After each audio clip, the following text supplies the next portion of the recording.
Assalamualaikum warahmatullahi wabarakatuh. Kembali lagi bersama dengan saya Kak Arif di acara Gandrung Official.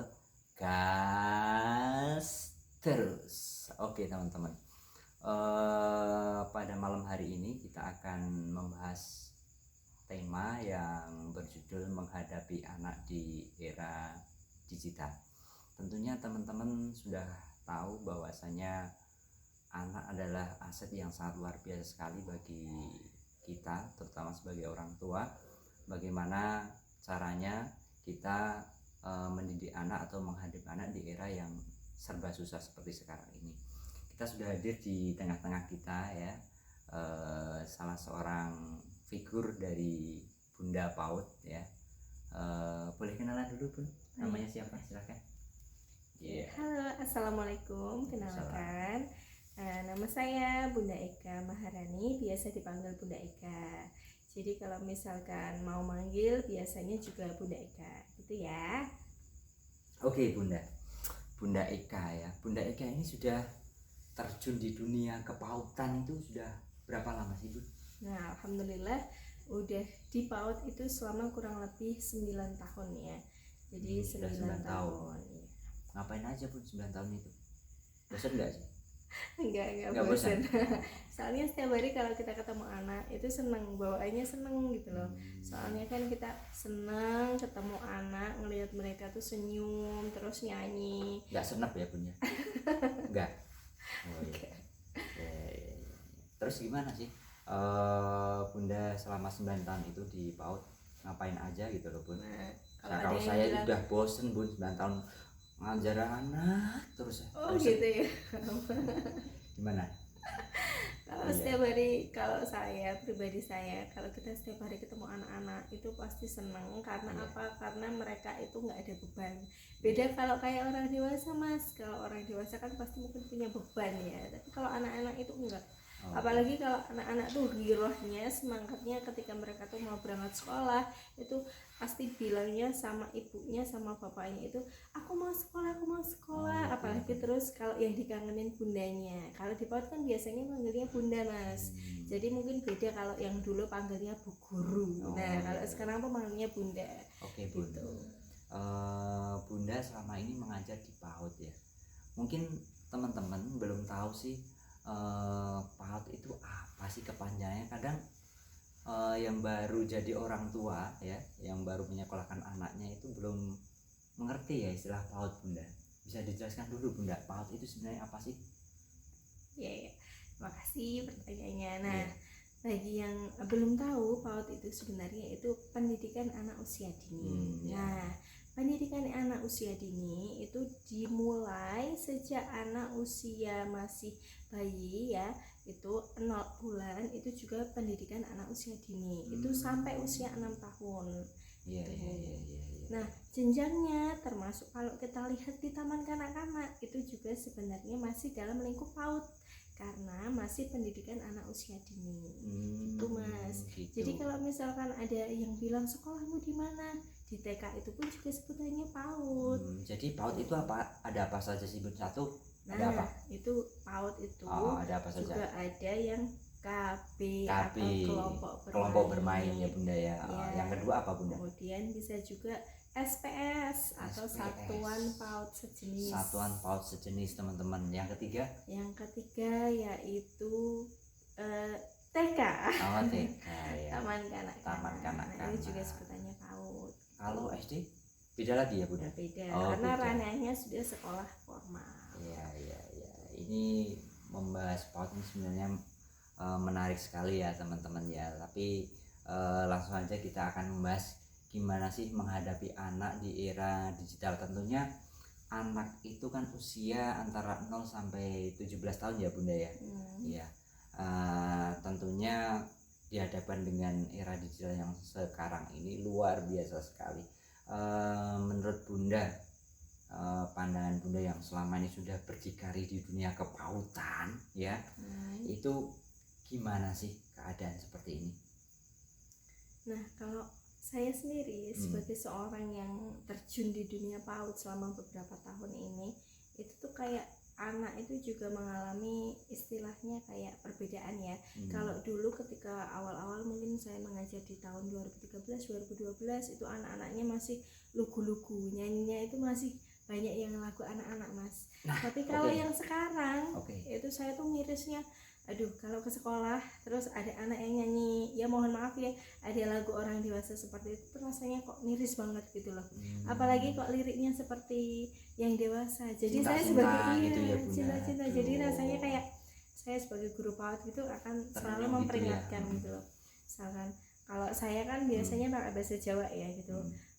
Ndok ampun nyanyi ngoten niku seperti itu. Nah, jadi kita beri pengertian, dan di TK pun itu juga diajari nyanyian-nyanyian tapi yang sesuai usianya, dan di dalamnya juga ada nilai edukasinya Mas. Jadi nggak cuma ketika kita tuh nyanyi, kalau misalkan di TK cuman yang namanya topok-topok doang. Nah topok-topok itu pun juga mengandung edukasi di dalamnya, nggak cuma topok-topok aja. Oke Bunda, nah sekarang mungkin dari teman-teman yang jadi orang tua yang baru, kira-kira nyanyian seperti apa bisa contohkan Bunda? Nah, satu aja atau dua juga boleh. Satu aja ya, misalkan yang paling awal biasanya yang bagian pembukaan. Biasanya di taman kanak-kanak itu di bagian awal pembukaan sebelum masuk itu kan kita harus ada nih motorik kasarnya. Nah motorik kasarnya apa sih itu motorik kasar Bunda? Motorik kasarnya itu juga kita bisa senam, menirukan gerakan gitu. Jadi nggak cuma yang koordinasi antara mata dengan tangan, itu namanya motorik halus, tapi seluruh anggota badannya. Nah termasuk kita juga ikut yang seninya di awal seperti kita nyanyi itu. Nah ini saya kasih contohnya ya, Mas yang bisa menirukan ya. Ya cobalah, sampai kan nggak lulus Bunda. Ya ini karena ini biasanya saya ngajarinya agak kebalik ya. Jadi kalau misalkan tangan kanan, saya ngajarnya yang tangan kiri. Jadi biar anak ikut menirukan. Oke, ya. Siap Bunda. Oke. Nah, dimulai sekarang. Oke, siap. Masnya nirukan ya, tentang jari aja. Jari ya. Ya, oke. 1, 2, 3. Oke. 1 jari kananku, 1 jari kiriku. Oke. Bersama jari 2 ku buat jembatan kayu.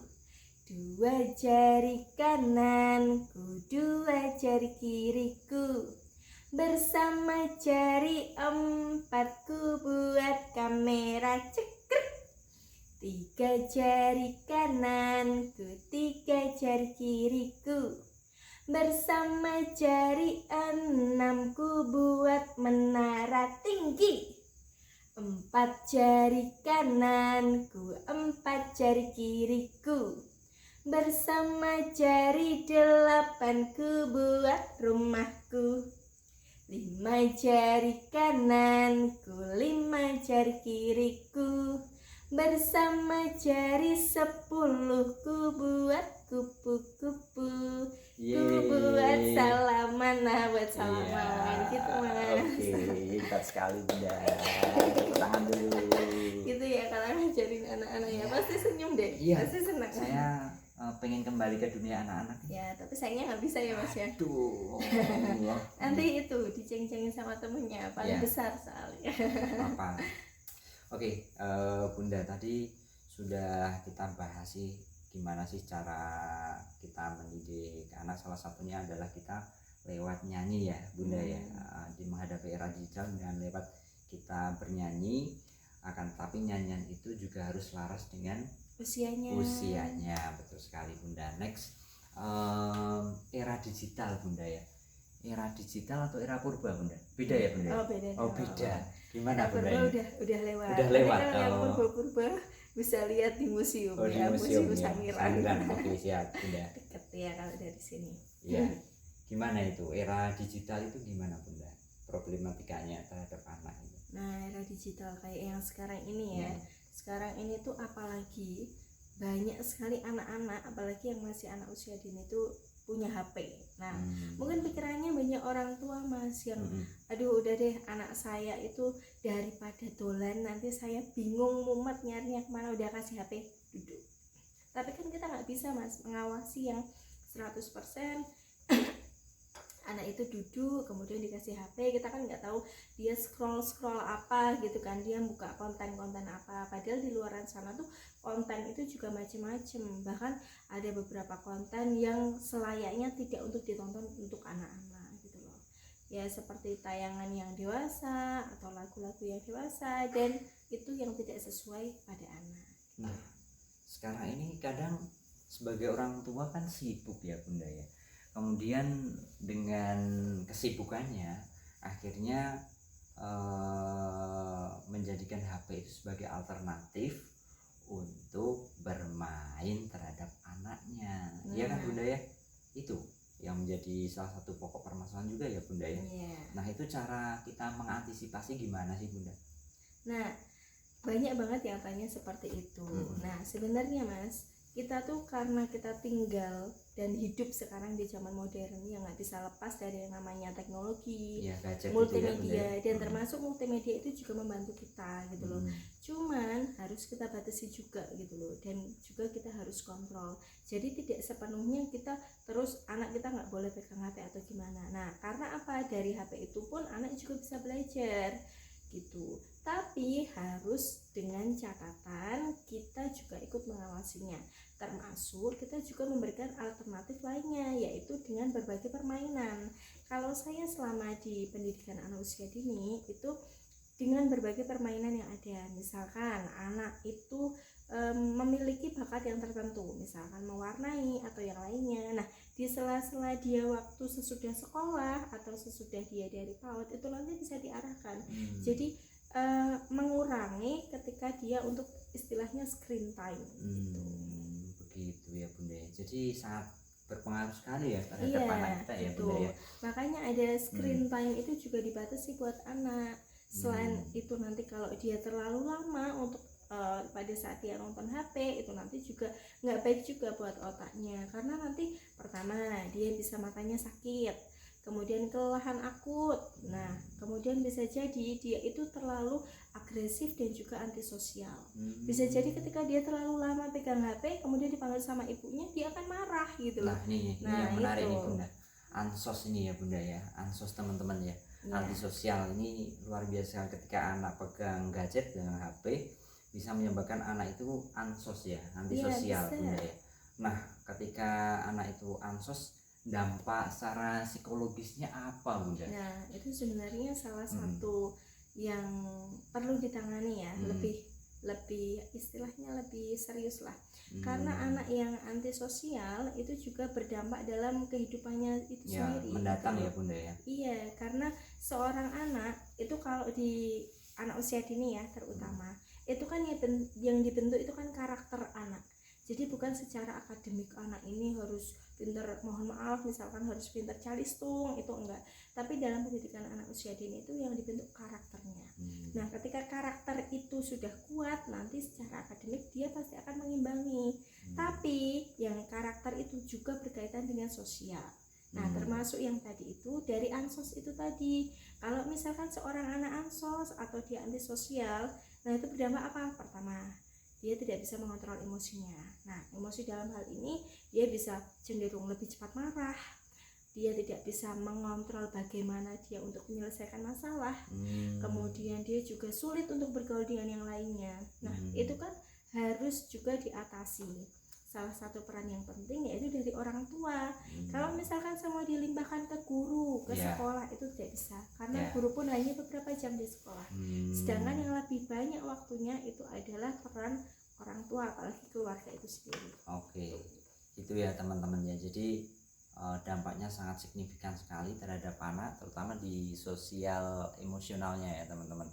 Nah ketika sosial emosionalnya anak ini berdampak secara signifikan, kira-kira ketika dia masa remaja apa yang terjadi Bunda?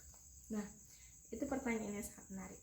Nah berawal dari seorang anak, kan dari anak tuh. Nah dari anak ketika dia sudah ansos, kemudian merembet sampai ke remaja, karena pada saat anaknya itu, pada saat kondisi anak, pada posisi anak itu tidak terselesaikan, itu malah justru lebih berbahaya. Karena apa? pergaulan di saat remaja itu lebih luas. Kalau misalkan anak katakanlah dia cuma bergaul dengan orang tua, keluarga, lingkungan sekitar ya, tapi ketika di remaja dia akan bertemannya dengan yang lebih luas lagi, lebih banyak lagi. Dan yang paling penting pada saat remaja mungkin bisa jadi dia tidak akan bercerita apapun kepada orang tua, tapi melainkan ke temannya paling dekat. Gitu ya Bunda. Tapi kalau ansos itu dia malah justru nggak akan cerita ke siapa-siapa, dia akan menyendiri, kemudian dia akan mencari tahu sendiri, bisa jadi dengan pikirannya sendiri dia mencari tahu lewat media sosial yang dia karena kurang pergaulan jadi kurang bisa membedakan mana yang baik dan juga mana yang buruk.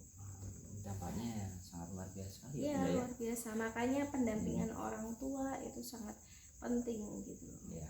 Karena ketika kita lihat banyak kasus yang terjadi ya Bunda ya, sekarang ini juga disebabkan oleh faktor ekonomi ya Bunda ya. Karena sekarang ini di resesi ekonomi ya katanya nanti di tahun 2023 dampak ekonomi itu sangat signifikan, sehingga orang tua itu berpikiran atau kecenderungannya adalah anak menjadi beban ya orang tua ya, menjadi beban orang tua, sehingga menjadikan anak itu sebagai istilahnya masalah ini. Dan kasus kemarin Bunda, seorang ibu yang tega membunuh anaknya sendiri Bunda dengan meminumi racun. Nah ini gimana Bunda, kasus seperti itu sangat miris sekali ya Bunda ya. Ya, itu kalau saya lihat dari pemberitaan di media itu kan sangat miris ya. Jadi kalau misalkan seorang orang tua itu bisa sampai setega itu sama anak, itu berarti dia sudah mohon maaf istilahnya udah melebihi batas lah ya. Karena kan sebagai orang tua diibaratkan macan saja, singa saja itu nggak akan memakan anaknya. Nah ini ibu kandungnya malah meracuni anaknya, itu kan berarti dia sudah hilang akal, sudah frustasi, putus asa untuk bagaimana dia melanjutkan hidup hanya karena keterbatasan ekonomi gitu loh. Jadi ya orang tua pun juga jangan sampai berpikiran bahwa kehidupan istilahnya akan kiamat ketika ekonominya itu benar-benar berada di bawah. Gitu.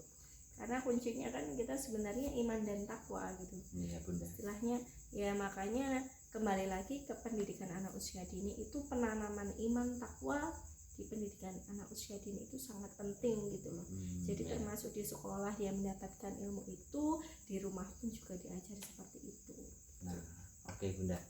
Nah, kita kasih solusi ya Bunda ya untuk orang tua yang barangkali saat ini kecenderungannya adalah tidak mau lepas anaknya dengan gadget ya Bunda ya. Seperti apa sih solusinya Bunda ketika anak-anak itu tidak mau lepas dengan gadget? Nah itu salah satu solusinya kalau saya sendiri dan juga menurut referensi banyak ya, itu komunikasi yang baik dengan anak gitu. Misalkan kalau anak usia dini usia dini kita buat suatu peraturan, misalkan dia boleh pegang HP tapi cuma beberapa saja, maksudnya beberapa menit saja gitu. Dan ketika anak mungkin pada awalnya dia akan marah, tantrum, menangis, teriak-teriak, biarkan, jangan dimarahi, jangan dipukul gitu. Yang penting kita sudah memberikan peraturan itu gitu.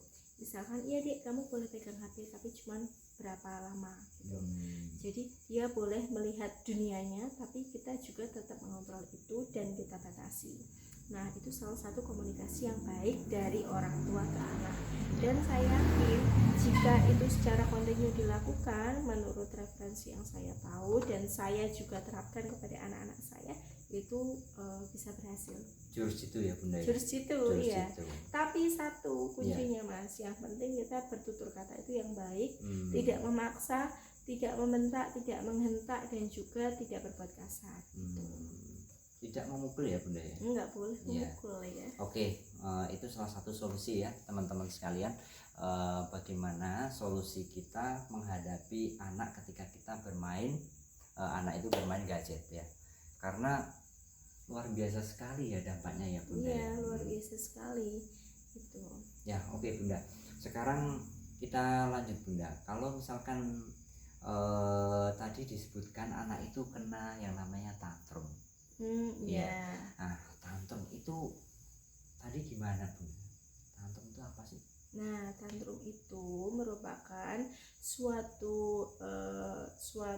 keadaan di mana anak itu merasa dia itu meluapkan amarahnya dengan yang berlebihan gitu. Misalkan si anak itu biasanya dia pegang HP, kemudian HP-nya tiba-tiba dirampas sama orang tuanya, kemudian dia marah-marah, teriak-teriak sampai dia mohon maaf sampai lesotan, sampai ya seperti itu, sampai pukul-pukul. Nah itu namanya tantrum. Oh gitu ya Bunda ya. Nah ketika anak sudah tantrum ya, langkah apa sih kita sebagai orang tua untuk agar anak ini bisa terhindar dari tantrum itu tadi Bunda? Nah terhindar, nah daripada kita mengataskan, lebih baik kita upaya yang sebelumnya ya upaya mencegahnya. Nah kita pahami dulu, pasti saya yakin setiap orang tua itu pada dasarnya pasti tahu watak dan juga karakter anak itu sendiri. Misalkan si anak ini tipenya kalau misalkan pegang HP itu kalau lama-lama pasti marah-marah tuh, pasti tantrum. Nah itu kita buat suatu komunikasi, makanya kembali lagi kayak yang saya ungkapkan tadi. Misalkan kita membuat peraturan di awal, mungkin pada awalnya sulit gitu loh, anak itu pasti juga akan marah, akan teriak-teriak, tapi seiring waktu secara kontinu dan kita lakukan semuanya itu sama gitu loh, misal ini pegangnya waktunya selama sekian lama gitu, itu nanti dia nggak akan marah gitu. Termasuk kalau misalkan kita sebagai orang tua itu dengan cara tidak selalu menuruti semua keinginannya, karena ketika kita menuruti semua keinginannya dan suatu ketika kita tidak menuruti keinginannya dan dia menangis, dia akan berpikir bahwa menangis itu adalah cara yang tepat untuk supaya keinginannya itu tercapai, dan anak itu tahu loh itu. Oh begitu ya Bunda ya. Oke teman-teman, menarik sekali obrolan kita tentang menghadapi anak di era digital sekarang ini. Memang benar sih dari Bunda Eka tadi menyebutkan bahwa sosial emosional itu adalah sangat perlu sekali sebagai kita orang tua untuk mengetahui gimana kondisi atau keadaan anak ya Bunda ya. Oke Bunda.